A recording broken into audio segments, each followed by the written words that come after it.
Саламатсыңарбы балдар? Жакшы эс алып жатасыңарбы? Анда аралыктан окутуу сабагыбызды баштайбыз. Кыргыз тили 5-класс. Кыргыз тили жана адабият мугалими Байсалова Зина Амираевна. Сабагыбыздын темасы силердин үй бүлөңөр кандай? Грамматика, жөнөкөй жана татаал сөздөр. Сабагыбыздын максаттары: окуучулар сенин үй бүлөң кандай темасындагы лексиканы акиртештирет, жаңы сөздөрдү туура жазып үйрөнүшөт. Үй бүлөсү жөнүндө суроолорду угуп, түшүнүп жооп беришет.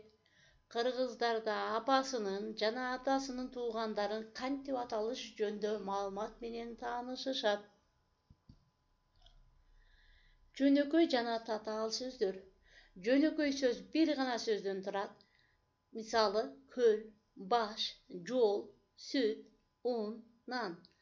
Татаал сөз эки же андан көп сөздөн туруп бир маанини билдирет. Ата-эне, бала-чака, эже-сиңди. Көрдүңөрбү? Ата-эне, бала-чака, эже-сиңди. Татаал сөздүн 3 түрү бар. Алар кош сөз, кошмок сөз, кыскартылган сөздөр. Жупташып бириккен сөздөрдү кош сөз дейбиз. Дефис коюлуп жазылат. 2-3 сөздүн айкалышуусунан бир түшүнүк пайда болгон сөздөр кошмок сөздөр деп аталат. Кошмок сөздөргө дефис коюлбайт, балдар.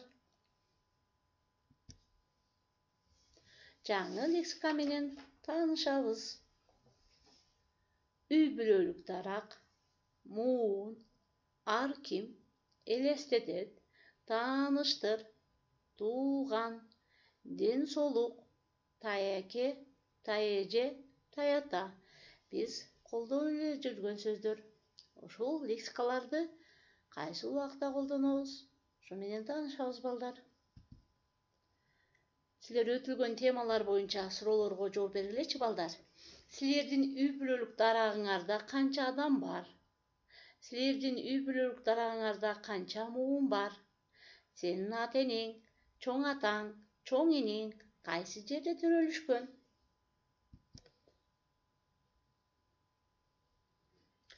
Балдар, үй бүлөңөр менен талкуулагыла.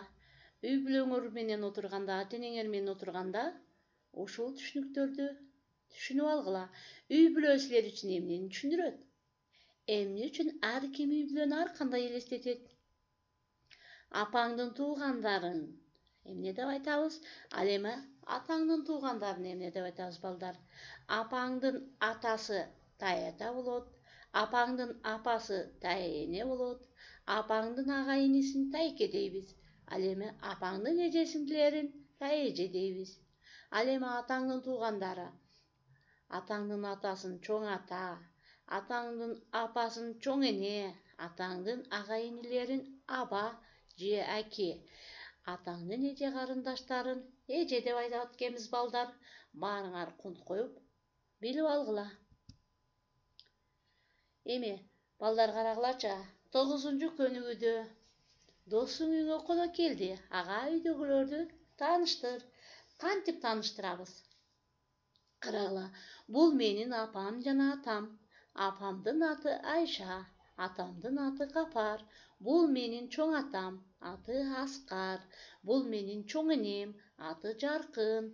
Бул менин иним, аты Санжар. Көрдүңөрбү?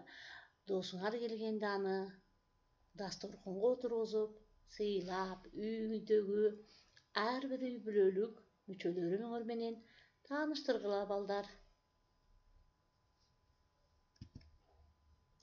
Эми балдар, үйгө тапшырма 10-көнүгү.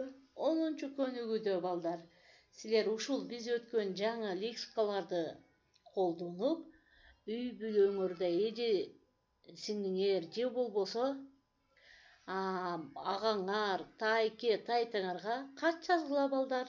Ошол үйгө тапшырма 10-көнүгү кат жазуу. Ушуну менен сабакты аяктадык. Саламатта калгыла.